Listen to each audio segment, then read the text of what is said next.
All right, yeah. So pretty much today I'll quickly share my screen and firstly, seeing as now it's just started recording. Once again, happy Mother's Day to everyone out there listening to it who's a mom. Every day, like you said, Grace is Mother's Day, but seeing as we need a formal day to actually celebrate it, I'll go and say it. Happy Mother's Day. Um, but yeah, today what we're going to be talking about is just Think and Grow Rich, part two. So last week was more just an overview of what I was teaching from the book Think and Grow Rich by Napoleon Hill.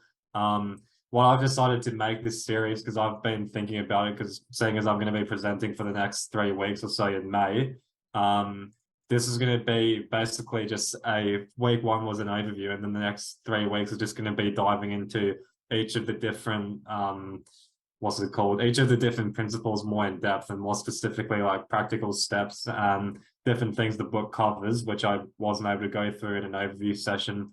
So I know I said last week I was going to keep it to about 30 to 45 minutes and end up going for like an hour and 15 or whatever, but I'm going to say it again. This will probably go for about half an hour to 45. So let's see if I can actually make it through this time without going over to overtime. But yeah, Think and Grow Rich part two, very much what I'm going to be going through today is more just the first four principles in depth in a little bit more detail. Not too much, but basically just exploring it a little bit more based on what the book covers and going into a bit more practical steps that the book has mentioned in it.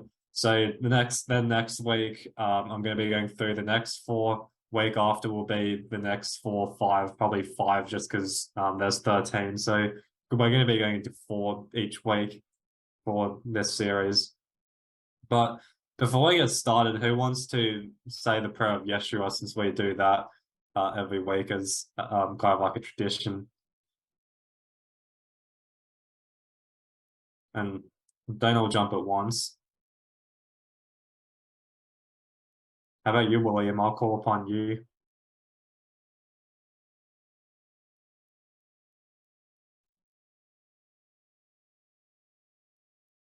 I saw that. Okay then. So just read this out. Yeah. It's been a while.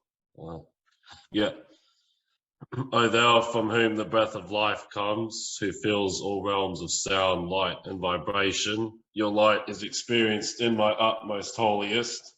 Your heavenly domain abides in me. Your will is manifested in the universe, all that vibrates, just as on earth that is material and dense. Thank you for your wisdom, understanding, assistance to manifest our daily needs. Dissolve the fetters of faults that bind us, karma, as we release the guilt of others. Let us not be caught or lost or caught up in superficial things, materialism, common temptations, but let us be liberated from everything that keeps us from our true purpose. From you comes the all-working will, the lively strength to act, the song that beautifies all and renews itself from age to age. Amen. Sealed in trust, faith, and truth, I confirm with my entire being. Thanks. Yeah, thanks. All right, so just to quickly recap before we actually go into the 4 principles a little bit more in depth, I'll just quickly revisit the overview that I did last week for people that missed it, or just to recap what we went through before we actually go more into depth on what I've prepared today. You'll remember that last week we went through the 13 principles to grow wealth. These principles are all taken out from Think and Grow Rich, and they're more than principles, they're more I don't even know if you'd consider them principles. They're more just things that you live by and actions that you can take to actually grow wealth. So it's actually more than principles. It's more like action steps that you can start doing. And you'll remember that I gave the analogy that it's kind of like a game of Jenga, because the more principles you can stack on top of each other, the more you can actually synergize the different principles between each other, rather than just getting good at 1 or 2 principles, actually working a way to progressively develop all of them together. And the more you can actually build them, the higher your tower will get for Jenga. And if even one of the principles is out of place, then the whole thing can collapse if it's done wrong. Just like Jenga, when you take out the wrong block, then the whole tower collapses. It's the same principle with Think and Grow Rich, is that if you don't have 1 or 2 of these areas in place in your life, and it can take a massive effect on all the others, especially if you're looking to grow wealth, because growing wealth or just achieving goals in general takes a lot of these things to be working well together. Now, principle one, we're actually going to be going through the first four in depth today, which is going to be the first four principles. But just to quickly revisit the last 13 principles we went through, is number one, desire, faith, auto-suggestion, specialized knowledge, imagination, organized planning. So you'll remember that organized planning, if you fail to plan, you plan to fail. That's one of the best quotes that I've heard Stephen Pettis say. I've heard this quite a few times, but you'll know that if you fail to plan, then you're basically planning to fail. Decisions, so being a quick decision maker and being able to be sharp and decisive, not indecisive. Being persistent, making sure you're resilient towards your goals and making sure you can actually get there. Power of the mastermind, so like a group, learning with a group rather than just learning yourself, actually being aligned or connected with different masterminds and different groups who kind of are like allies in a sense to help you grow, to help each other grow and keep learning and fast tracking that area. Mystery of sex transmutation, so pretty much you'll remember that a lot of books actually, like not just Think and Grow Rich, but a lot of different books talk about the power of sexual energy and directing that into the right areas. Obviously, you can choose to direct that into sex and all that, but the book really talks about directing your creative life force and that sexual energy towards focus, creativity, and towards your goals, because that brings up a lot of emotions, and certain emotions can really make you more focused and get better results. Number 11, subconscious mind. So understanding the subconscious mind. This really plays into all of the different principles, because a lot of the chapters in the book and a lot of when we go into each principle talks about the connection with the subconscious mind, but this in itself is a great one to actually master and understand. Like I said last week, if you haven't read Power of the Subconscious Mind by Joseph Murphy, then I'll definitely recommend you read it, just because it really gives a great understanding of what the subconscious mind is and how it works, and you'll take a lot of value out of it. Number 12 is the brain. So the actual conscious brain, whereas the subconscious is more at a deeper level, then you also want to know how to use your actual conscious brain, because your brain is what ultimately makes decisions and helps you think, helps you come up with ideas, imagination, and putting the subconscious ideas into a practical plan. So really understanding the brain is important.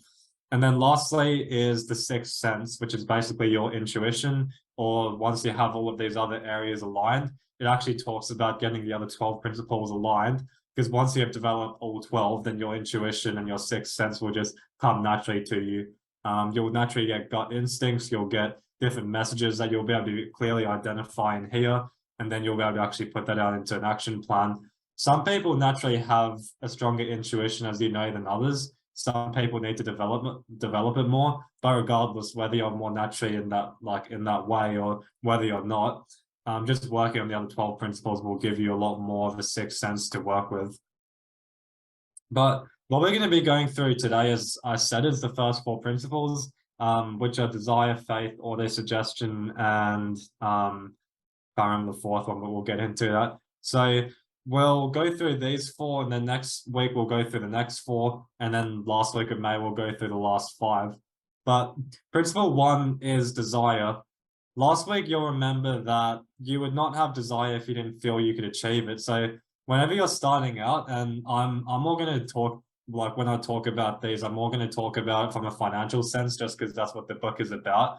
It's about thinking and growing rich, but you can apply these principles to any goal you're looking to achieve, because we all have different goals in our life. Some of us have financial goals, some have health goals, some have spiritual goals, and just different areas. So really, this is more than thinking and growing rich. It's more about thinking and achieving results, or achieving goals, you can call it. But for the sake of simplicity, just because the book talks about it, I'll more refer to this as a financial sense. But if you're actually looking to achieve, like, grow your income, or if you're looking to make money from investing or any of the sort, then it first starts off with desire. So actually having that desire. Some people say they want to do something, and some people say they want to make money, but their actions will ultimately determine whether they actually want it or not. Desire, you wouldn't have desire if you felt like you could achieve it, because there's a difference between desire and fantasy. So for example, if you actually have this burning desire in you to become a business person or a successful investor, whatever that means to you. Like, let's say you have a desire to make 10 grand a month from investments, from residual investments or whatever.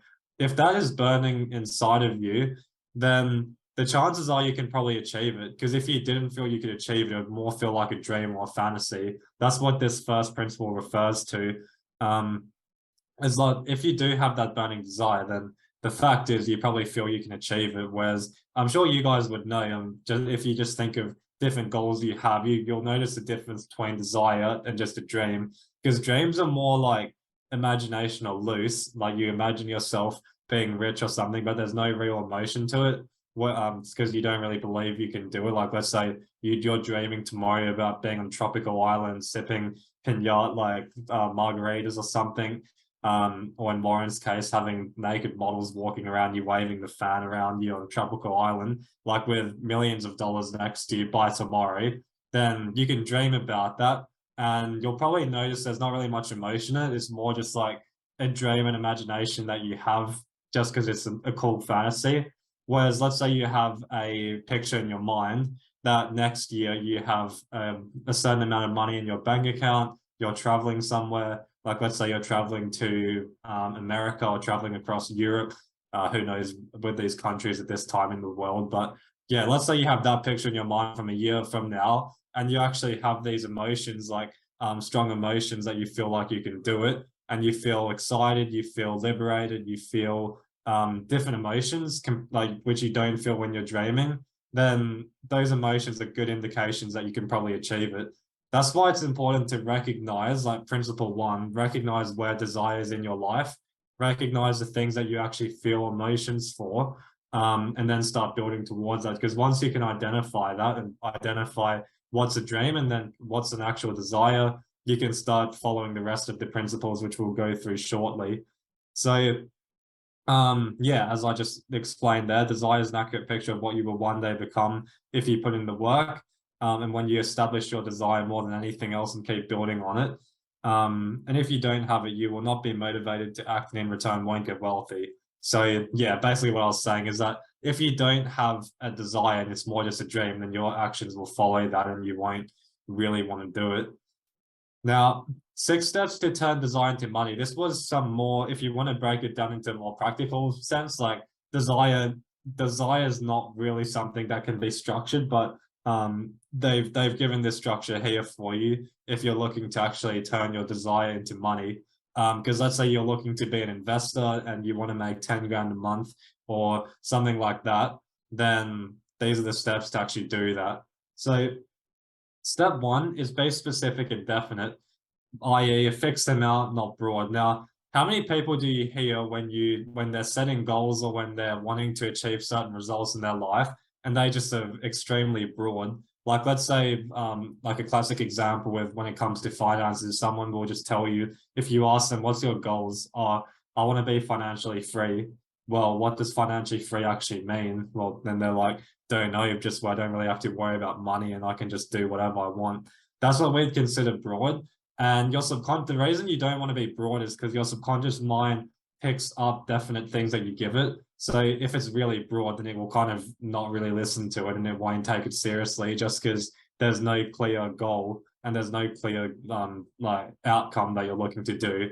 So that's a classic example, is that people will say that they want to be financially free, they want to be a successful investor, they want to be successful in business, but at the end of the day, what does successful mean? It's different for every people, and you've got to get clear on that if you're wanting to actually like build on your desire. So once you know you have that desire to be successful in finances, then identify what that actually means to you and be specific. So actually have a fixed amount. So you might decide that being a successful investor to you is making 10 grand a month, like I said, just from passive income or just residual income from cash flow producing assets. That might be a goal of yours. Once you can be specific about it, make sure that also is a realistic goal, because then that way, if you're feeding that desire, you've got to feel like it's realistic and you can achieve it, while at the same time challenging yourself. So that's step one. First, be specific and definite, just rather than being broad, just because your subconscious mind picks up definite amounts. Number two, determine what you'll give in return to bring in the practical. Because it's one thing to say that I want to be making 10 grand a month from investments, but then how's that going to happen? It's not going to happen from you just sitting on your ass all day and watching TV or watching Netflix. You're not going to magically get into an investment that produces you cash flow. So, and your subconscious mind knows that, like, it's not going to reward you for being lazy or anything. Sometimes you'll get these manifestations that can do that, but more often than not, you want to actually determine what you're going to give in return or what you're going to do to get it. So basically, that will just bring in the practical. So let's say you first have that desire to be an investor, then you set a definite amount like 10K. Then the next step that you'll want to do is what are you actually going to give in return to achieve that goal? You might decide, I'll give up X amount of hours a week to study or learn about investments from people who have done it themselves, and I'll spend X amount of time doing research, and then I'll put X amount into these types of investments and diversify my portfolio. Obviously, you want to be as specific as possible. So just you want to determine what you're going to give in return. So how much you're going to be investing, where you're going to be investing, how are you going to make sure you're doing it right. That's kind of a mixture of step 2 and also step 4. You're basically creating a plan in a more practical sense to turn your desire and your goal into a more practical thing rather than just a dream or an imagination. Number 3 is establish a date. So once you've got the amount, once you've got the thing you'll give in return to bring in the practical, you then want to establish a date. Because otherwise, if you don't have a date, you'll get complacent and you probably won't work as hard to make sure you can get that goal. And also your subconscious mind kind of relaxes when it doesn't feel like there's anything to work towards. It just feels like it has time. That's one big thing about the subconscious mind. So make sure that when it comes to setting goals and growing income and all, you have a clear date. And you'll hear that from plenty of other wealth experts. It's not just in Think and Grow Rich. Pretty much any business person or any seminar you'll attend, because I'm sure most of you have attended various wealth seminars in your life. So you'll always hear that is actually give yourself a date.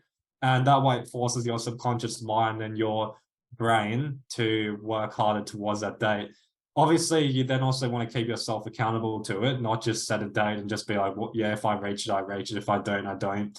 Actually hold yourself accountable to that date in some form or have someone else doing it for you.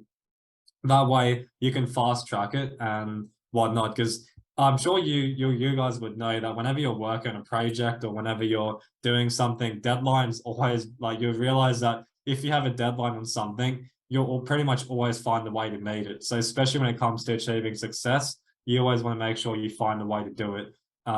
Most people say they don't have time and they end up procrastinating, but as soon as they're given a deadline, they find a way to make it happen. And that's one thing I've noticed.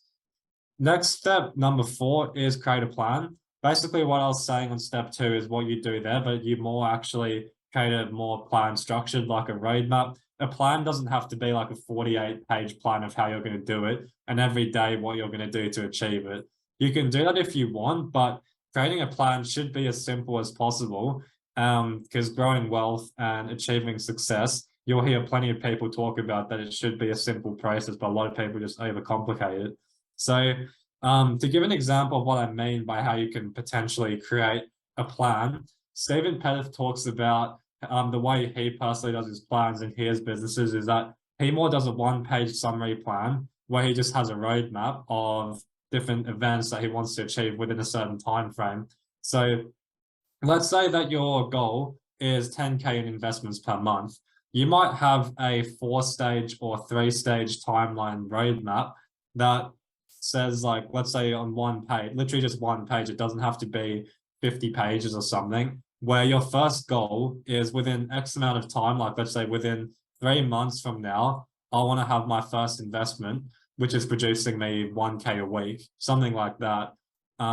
Within 6 months, I want to have my second investment, which is earning me 500 a week from property or from a property that I have, something like that.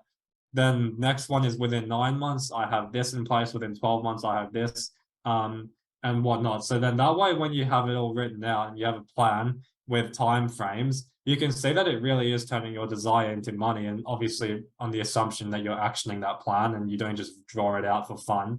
Otherwise, you may as well just have a hobby or whatever. But you'll notice that and these actually kind of combine multiple principles into one, but seeing as we're talking about making it more practical, I thought it'd just be good to do this. Now, next step is writing out all of the above. So making sure you actually write out the plan, and making sure you write down what you actually want. So what the goal that you've set, what you'll give in return, and establishing a date, you want to make sure you write that out into some kind of sentence. So into some kind of affirmation sentence or something like that. And then read it to yourself twice every day to constantly feed your subconscious mind and constantly give it repetition. One in the morning when you first wake up, and one at night. And that's basically auto-suggestion. So a lot of people, John Demartini and I think Tony Robbins and various others, talk a lot about affirmations and repeating to your subconscious mind that it's already there for you.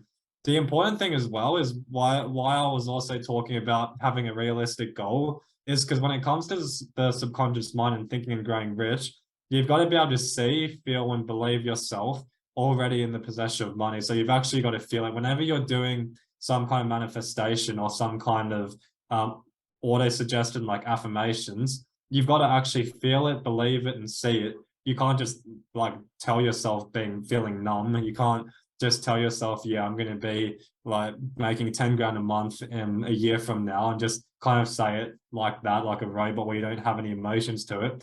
Emotions are what ultimately turns your desire into money, assuming you act on it. Number 2 is faith. So this is what we'll be going into next to dive into more detail, is faith following on from desire. Faith is the next building block from desire to turn your dream into a tangible reality or money.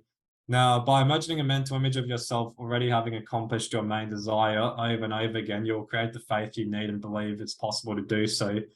Faith is vital to accomplishment. So faith is kind of the next level up from desire. And as I was just talking about, having emotion behind your desire is so critical, because if you don't have emotion, it's more just like a loose dream or something like that. It's more just a dream. It's not an actual goal of yours. So faith is a really strong emotion, because whenever you have belief, I don't know how many of you guys here follow sport, but you'll notice that lots of sports teams who play off high belief nearly always beat their opponent, even if they're the underdog. The amount of times that teams can get upset or come back out of nowhere when they're down, just because they're playing from a high confidence and high belief in the team and their structure, it achieves so much results. Whereas teams just going through the motions, teams just playing, kicking around or throwing a ball, whatever, they're not really playing with any emotion. They just don't get the same results as teams playing with emotion. So it's the same when it comes to your own personal situation and growing income. You've got to actually have those emotions, and belief is definitely a strong one there. Think and Grow Rich talks a lot about belief. And the more you can build on this faith, the more you can build on your belief, then your subconscious mind will pick up the vibration and be able to turn it into a physical equivalent. It's financial equivalent, I should say. Now, how can you develop faith? Well, faith can be created. Obviously, as you want to actually get results, because ultimately we all know that when you actually see results coming like in small doses, or you see yourself actually working closer towards the goal, that naturally develops faith the more you see what you're doing is working. But before you even see results, and one great way to develop faith is through the principle of auto-suggestion, which is pretty much just affirmations or repeated instructions to your subconscious mind. I've got a good quote here, which was from the book, which says, when men first come into contact with crime, they abhor it. If they remain in contact with crime for a time, they become accustomed to it and to endure it.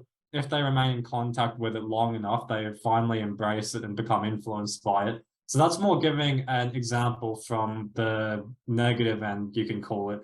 So when criminals first come into contact with crime, they first abhor it.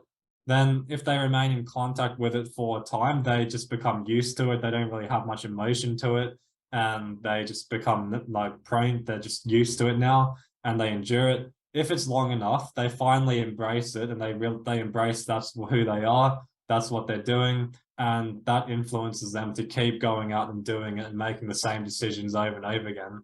So that's basically following repeated instructions to their minds to their actions and all that. So when you take that same concept and apply it to a financial sense, let's say you first come into contact with wealth, you might feel like you don't deserve it. You might feel like all these emotions will come up. Like you would know about self-sabotages, and that's why a lot of people self-sabotage, is because when they first come in contact with their wealth, with more wealth than they used to, then there's a lot of emotions that get brought to the surface. Like maybe there's limiting beliefs, maybe there's stuff they were told they shouldn't be having money, maybe there's different things, and whatnot. But if you remain in contact with your wealth for a time, you'll become accustomed to it and you'll be able to enjoy it. If you remain in contact with your wealth long enough and you can keep building on it, you'll eventually finally embrace it and you'll become influenced by it and keep growing and be able to do better. So that's more in a physical sense, but then in a mental sense, if we're talking about affirmations and we're talking about repeated instructions, really what this is talking about is the more you repeat something, the more you get influenced by it. So then when you take this example here in a more mental sense, because the one I just gave financially was a physical one, but if you take it to a more mental sense, like where you're using instructions and affirmation, the more you can repeat to your subconscious mind, like first, when you repeat to yourself that you're going to achieve X results within X time frame, then you might feel like you won't do it. You might feel all of these emotions, like you might resent the goals that you have. You might have these different feelings come up. But then the more you repeat it to yourself, the more your mind hears it, the more your subconscious mind hears and feels that belief. You'll eventually become accustomed to that goal. You'll become accustomed that you're going to achieve it and you'll endure it. And then the more you repeat those instructions to yourself morning and night, then you'll eventually embrace it and become influenced by it, and then your actions will follow. So hopefully that makes sense what I'm trying to get at. But all thoughts which have been emotionalized, so given feeling and mixed with faith, begin immediately to transform themselves into their physical financial equivalent or counterpart. Like I've been saying throughout this whole presentation, emotions are very key when it comes to actioning. These are my tips to develop faith based on what I read in the book. These are just more me giving my own personal tips based on like what I took out of the book. So obviously, if you'll take different things out to me, but this is just from my perspective. So tip one is know your goal and plans, because once you're actually very clear where you're heading and what your goal is, then you'll naturally develop faith that you can achieve it. If you're really clear. If you're not clear on your goal, then how can you develop faith if you don't even know what you're working towards? Once you know what you're working towards, then if you're going, you make sure you believe it, and then you'll naturally develop faith as a starting point because you know what you're working towards. Next is repeat affirmations and belief to your subconscious, which is what I was just speaking about. You'll become accustomed to it and you'll emotionally be invested into it. Tip three, action, action, action. How many times do you hear that from plenty of people? Now, a lot of people, it's one thing to develop faith by repeating to your subconscious mind that you're going to be getting it and that you're already in possession of it and all that. But if you keep telling yourself that, keep repeating affirmations to yourself and writing out like fancy goals, drawing out vision boards, or cutting out different pieces of paper and printing on your wall, like to imprint it into your mind, but you don't take any action, well, who knows what that's going to achieve? Like, you're not going to get results unless just a miracle happens, which can happen, but more often than not, like I said, won't. So a very big way to develop faith is by actioning it and constantly finding ways to do it. Tip four, observe and celebrate the small wins, because you want to make sure that when you actually are actioning and building towards your goals, you want to make sure that you observe and celebrate the small wins, because celebrating small wins and seeing that you're slowly building towards your goal is what's going to develop faith. So, yeah, I'm going to give another sporting analogy. So hopefully you guys bear with me, but it's always what comes to my mind firstly, whenever I'm talking. So whenever a team is rebuilding, like a sports team is rebuilding, and they've just come off a lot of success in the past, or even maybe they don't have a lot of success in the past, and now they're bottom of the ladder, then the way that you develop confidence with the players and the way that coaches and executives in the club build confidence within the playing group and they build confidence within the fan base and all that is they celebrate the small wins. So a lot of coaches who play for terrible teams, I think someone's unmuted.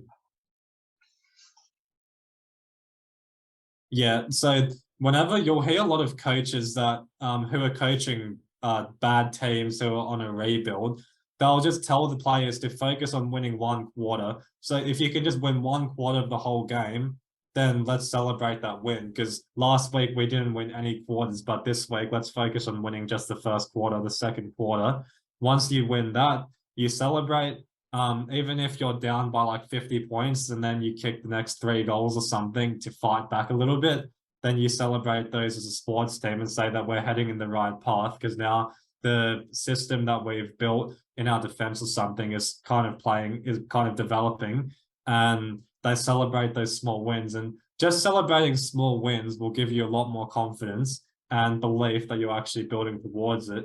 So even though you may not get a win in a sports game, if you can just win one quarter and keep building on that, then you'll eventually achieve the results you want. So same thing with finances especially because it's a very emotional area for a lot of people. So if you're looking to invest, even if you lose your first investment or you lose money on it, then you may celebrate that at least I had the courage to go and do it and I took the right steps to build towards my goals.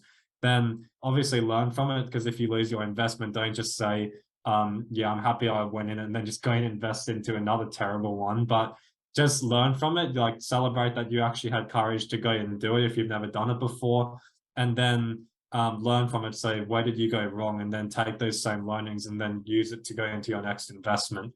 So make sure you celebrate the small wins, because celebrating them gives you confidence. It definitely does.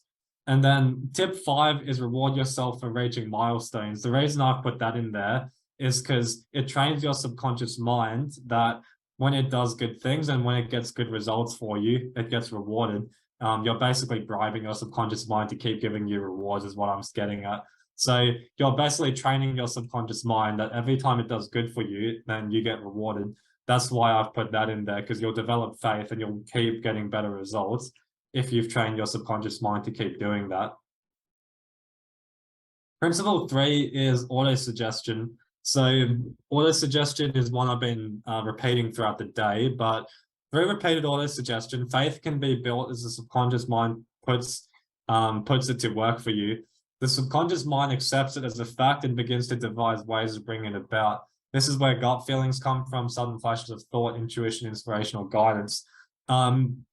Although I say that, the more you can develop all of the other principles, the other 12, then that will also be where a lot of these gut feelings come from. Because if you can keep like giving yourself affirmations and all that, but if you haven't developed all the other ones, or you haven't developed much of the other areas, you may not get as much gut feelings as you would expect. So you want to make sure that you are always building on and working at it. So ways to access the power of auto-suggestion include affirmations, visualization, meditation. You can even do like walks in nature. I know quite a few people that do that. That's personally how I find I get my inspiration, is just when I'm out in nature or like at the beach or traveling or something like that. So there's different ways you can actually do auto-suggestion to trick your subconscious mind into getting better results. 5 steps to auto-suggest. Number 1, find a quiet place. This is important, like finding a quiet place without any distractions, because when you want to be alone with your subconscious mind, you don't want any distractions, and you want to make sure that you have a good place to be in a good headspace and be able to set some manifestations or some goals.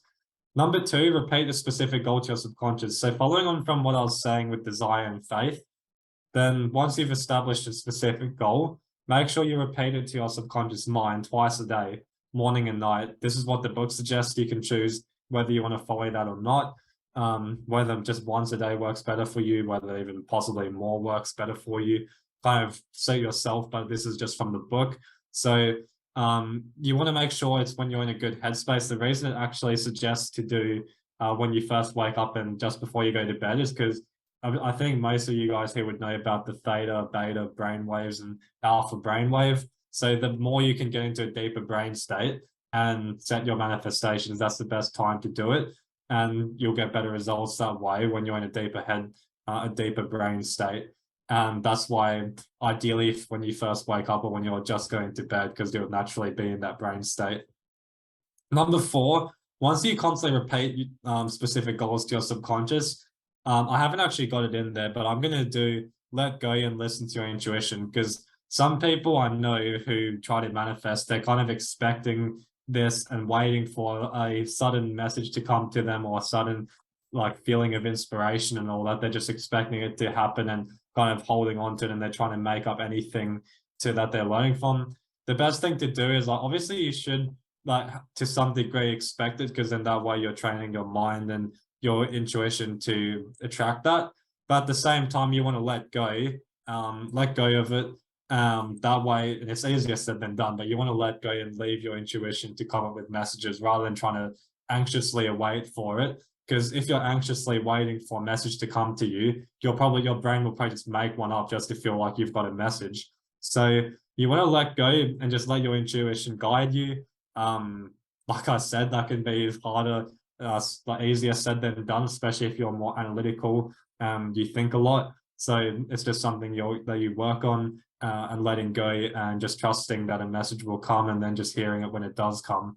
Then number five is actioning it once it does come to you. See, feel, and believe. I'll put that there again, because whenever you're doing auto suggestions or affirmations, you want to make sure it's goals that you can see in your mind, you can feel it, and you can believe it. Because once again, bringing emotions into your manifestations is a very good way to get inspiration and start actioning it. Because when you have emotions to it, then you actually action from those emotions. It will be a lot better. What I'll do now, because I've talked a lot about specific goals, I did give an example before of broad affirmations financially. If you just say, I want to be financially free, then that's a good example of a broad affirmation. Another one here is that I've put down as an example of a broad affirmation that you wouldn't want to be repeating to yourself is, in a year from now, I will have lots of money and be able to enjoy life and help people. The money will come to me in divine and right timing. So you can say that, but you can see here that with this affirmation that I've written out here, like if you're repeating this affirmation twice a day to yourself, let's go through the issues in it, and why you wouldn't want to do something like this. It's because in a year from now, well, when is a year from now? Is that just like next year at any time? Is it exactly a year from now? Is it just any time next year or whatever? So there's no clear date, first of all. I will have lots of money and be able to enjoy life and help people. No specifics once again. So what's lots of money? Lots of money to you can mean something different to someone else. And your subconscious mind won't pick up what you even mean by lots of money. Be able to enjoy life, no specifics. So what does enjoy life mean to you again? And help people, once again, what does help people mean, look like to you? The more specific, the better. Obviously, you don't need to write like a 50-page essay when it comes to affirmations, but you just want to keep it straight to the point and specific and something that you can actually feel and believe. Next is there's no practical steps you're willing to give in return. So if you're going to do that, like in a year from now, I have lots of money, well, how are you going to do it with an action plan? There's nothing there that you're going to be doing. It's kind of like, imagine going to a personal trainer with no specific goals. They're going to be like, well, I can't help you. Because if they ask you, what are your health goals? Then I don't know, what do you think they should be? Or don't know, I just want to be healthy. They're going to be like, well, what does healthy mean? Then you just say, I don't know, I just want to feel good and be able to move good. They'll be like, well, that's pretty broad. Do you have any like weight loss goals? Like how much do you want to weigh? Like what percentage of body fat do you want to have? They'll ask different questions like what muscle groups do you want to work on, and different questions they'll ask you to break down the specifics, because they need to understand what goals do you have in order for them to create the program for you to go out and get it. Same thing with your subconscious. Think of your subconscious like a personal trainer. How is it going to know what to do if you're just giving it really broad affirmations? Here's an example of a specific affirmation, which was taken from the book, and I kind of played around with it to fit more what I'm saying. By the 1st of January 2024, I will have 50,000 in the bank, which will come to me in various amounts from sales commission and investments during the meantime. In return for this money, I will give the most efficient and best service by selling high quality and safe cars to people who need them. So basically you're a car salesperson or something like that, and then investing as well. Obviously, you can play around with an affirmation depending what feels right to you. It's important that when you are writing down an affirmation, that it does feel right to you. You don't want to be doing something that's not right. Like you want to bring an emotion because something like this may work for you, it may not, but just have a think about it and make sure that the main goal that you want to have is make sure that all of these things here have been ticked off, just so then you actually can clearly identify what you're going to do to achieve your goals and what you're actually working towards. Because once you've established this, you can see there's a date here, 2024 as well. If you just said by the 1st of January, I will have this amount, then who knows, by 1st of January 2028 or 32, you can just be real, you can make any excuse up, or at least your subconscious can. So very clear date, clear amount, a fixed amount, specific and definite amount, not just broad, clear of where it's going to come from. So sales commission and investments, then what practical steps, what you're going to do. So basically by being a good car salesperson and investing. And once you've identified that, once you repeat this to yourself every day, next step is actioning it. Don't we all love that? So from here, once you do that, you would find ways to improve your sales skills and you'll find ways to improve your investments. And remember to celebrate the small wins. So if you're a car salesman, for example, then even if it's just one sale that you've made, you want to celebrate it and train your subconscious mind that it's doing a good job and that it gets rewarded for that. You'll remember you're always looking for ways to build your confidence and you're looking for ways to build your faith, because the more faith you have, then the more likely you are to achieve goals and results. It's like what I said with the sports teams, that teams who play with a high belief and high confidence will nearly always beat a team that's playing off skills and talent. Belief will always beat talent, in my opinion, and you notice that in sports. So you can be the best investor or you can be the best salesperson, but if you have a very low self-confidence, then someone with a high self-confidence but not the best skills will probably beat you. That's just a fact. So you would as well as developing the skills for yourself and as well as developing all of that, you want to make sure that you're also developing the faith and belief. So number 4 is specialized knowledge. This is the next step from the other 3. Desire, faith, and auto suggestion needs to be actioned. So you're gonna hear that a lot about actioning over the next few weeks, but does need to be actioned. Before you can turn your desire into money, you will require specialized knowledge of the service, merchandise, or profession you intend to offer. So knowledge is only potential power. It only becomes power when it's organized into definite plans of action directed to a definite end. Or in other words, knowledge is only potential power.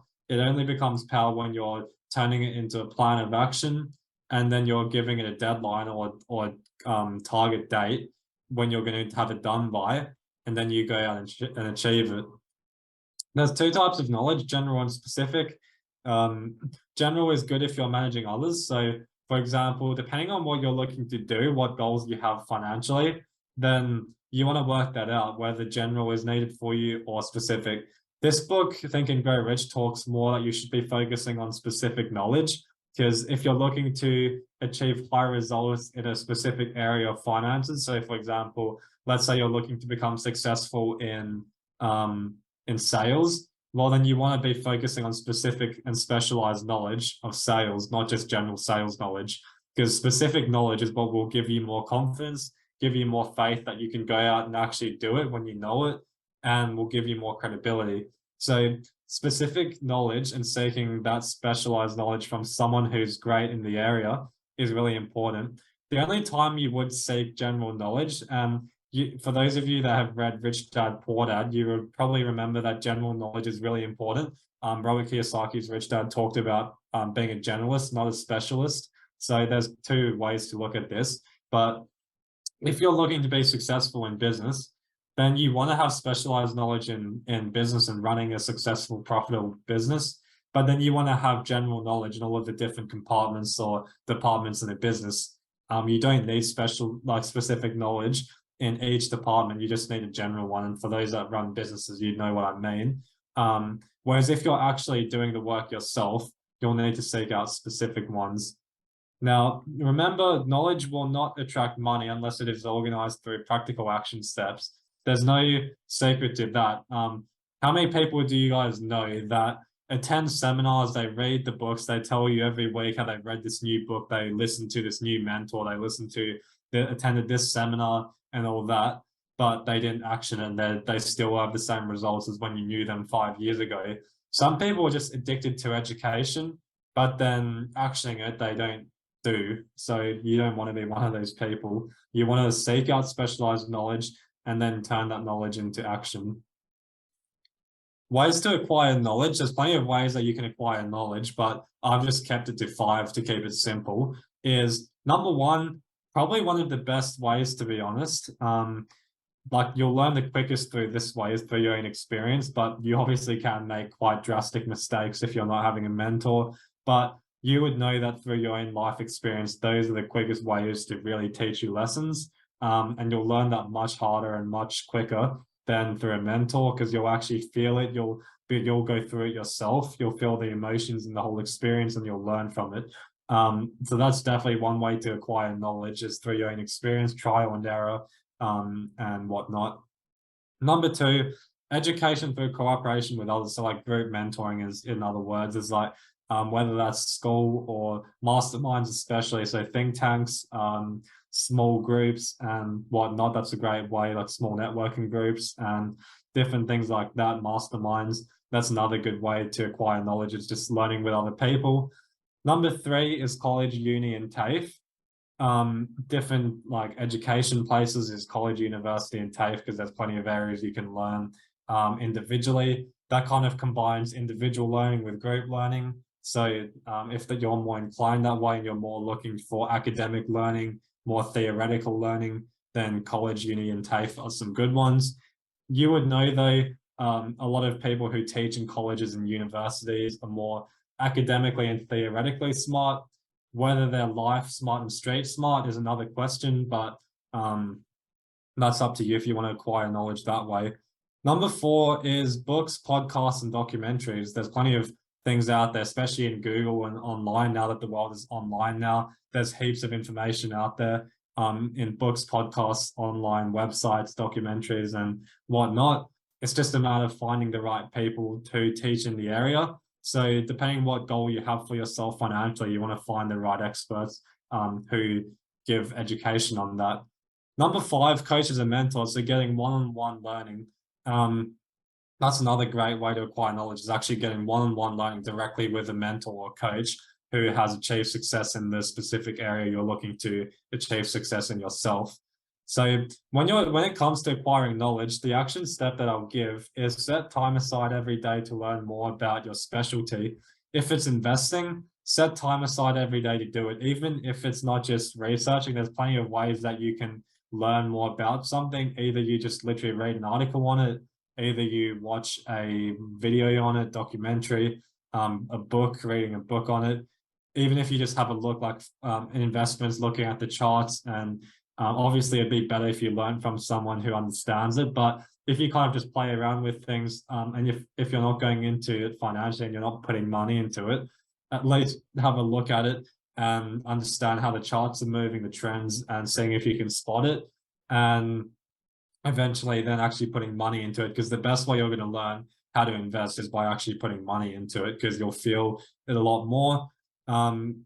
There's two arguments, like especially when it comes to investing. A lot of people say that you should start off paper trading. The issue with paper trading though is that you don't feel the same emotions as if you were losing real money. So it can be a really slow learning process. Whereas let's say, for example, I heard something good from someone that let's say they put aside a small amount, like $2,000 or so, just to start trading every day. Then they only see that $2,000 rather than seeing it and expecting to make money. They literally just say they're paying $2,000 towards their education with investing, because they learn so much quicker that way, and they think it's better than paper trading because they feel the emotions of losing real money. And they learn a lot quicker than if you were paper trading, because you'll probably make worse decisions if you didn't feel like there was anything to lose. Now, that's pretty much it for the first four principles, going into them in depth. So hopefully that helped and gave you a little bit more of a in-depth look at each principle and how you can work on it in your own life. If you have any questions, just let me know. Any feedback, any comments, what you're going to take out of it and actually start doing in your life. It'd be really good to hear from everyone.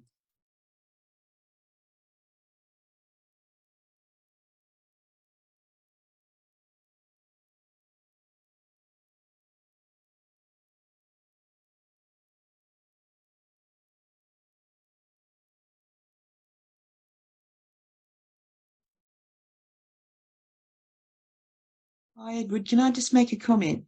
Yeah, definitely. I really enjoyed that, and I think your steps are really good. One thing I was thinking as you were talking through it about setting a specific goal, and the example that you gave, and I've looked back on my life, and I thought it would be good, and I don't know whether he mentions it in the book, to set a goal that's not doesn't have a limited ceiling, for instance, to set a goal that at least such and such by a certain time or something like that, because I can look back on my life and I can see I set a goal which sounded impossible. When I got there, I didn't change the goal to something higher. So I sat there for a while on that limit, and it's really amazing because it needs to not have a ceiling, I feel. I don't know what your thoughts about that, but that's what I've noticed in my life. I had to reset the goal, either a reset or make it an unlimited ceiling. Yeah, I actually like that. Even if it's progressive goals, like you just set that as your first goal, and then once you reach it, you set another goal. Because I think everyone who's spiritually driven, like all of us are, then if you're growth minded, you're always wanting to be looked for next levels of growth. And I know people like I've had business mentors and all that who once they actually reached their goals felt empty because they didn't have anything else to work towards. So I think it's definitely a good point you bring up. Yeah, thanks for that. I just sort of mentioned that because I've experienced that myself. Yeah. Yeah, I think that's a great point. Even if what you were saying before, like you more just set it as a base figure, so by this date I'll have at least this amount. And once you reach it, then you can always adjust your goal. Yeah. Forever increasing. Yeah, exactly. Forever growing, as we say. The day we stop growing and learning is the day we shut our eyes and go wherever. Exactly.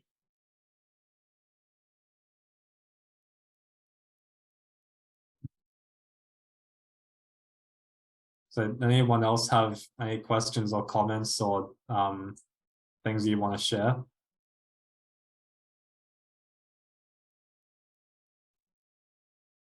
Yeah, what you shared this morning, Edward, is really, really fantastic. One thing that I would ask that would be helpful too is that, you gave the suggestions, create a spreadsheet or a step-by-step guide in what you wrote, because some people don't like me. I flick through books where I can, if there's a worksheet to do and it's summarized, then I can have something to follow. So that would be fantastic if you could do something like that, because then you can break it down and take it step by step kind of thing, because you always want to build from beginning, the foundation, and then build yourself up. So it's great.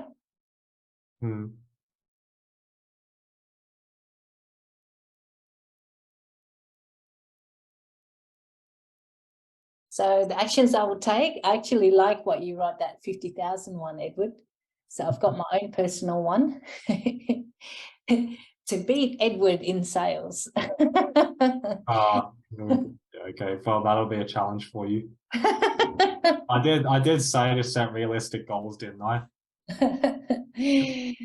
Well, ladies and gents, I've got a breakfast club to go on next Saturday. So for those who are interested to learn some more about funding your purpose and wealth, let me know. We're having a breakfast next Saturday in the Crown, the Epicurean. It's going to be a full buffet, and you also get educated for 2 hours. So anyone interested in that, because that involves your life purpose as well. So let me know. Thanks, Ed. Yeah, thanks.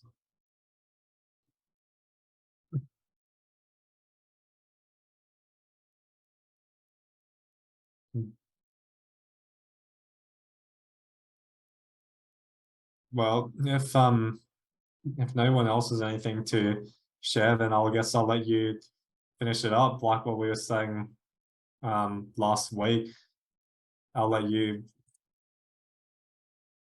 run through this, Grace, or Warren.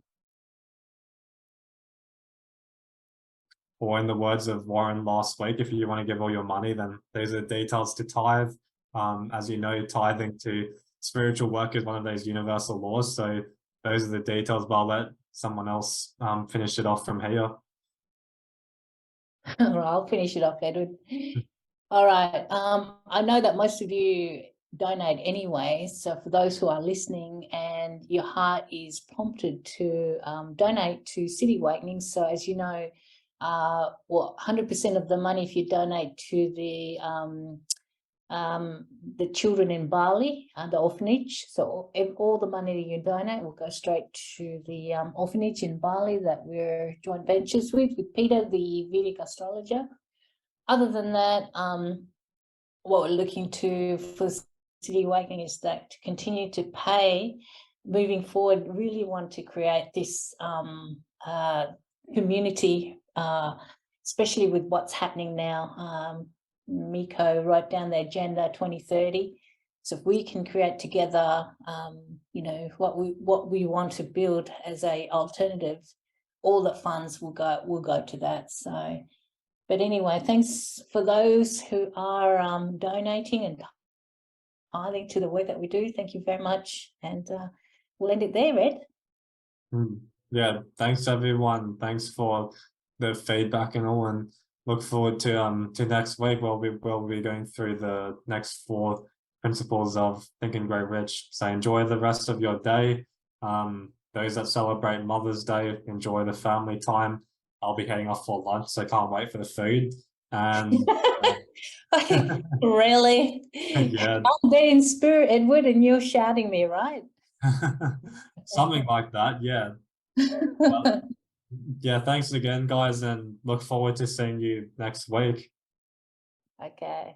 All right, I'll send you a personal one, Miko. All right, see everyone.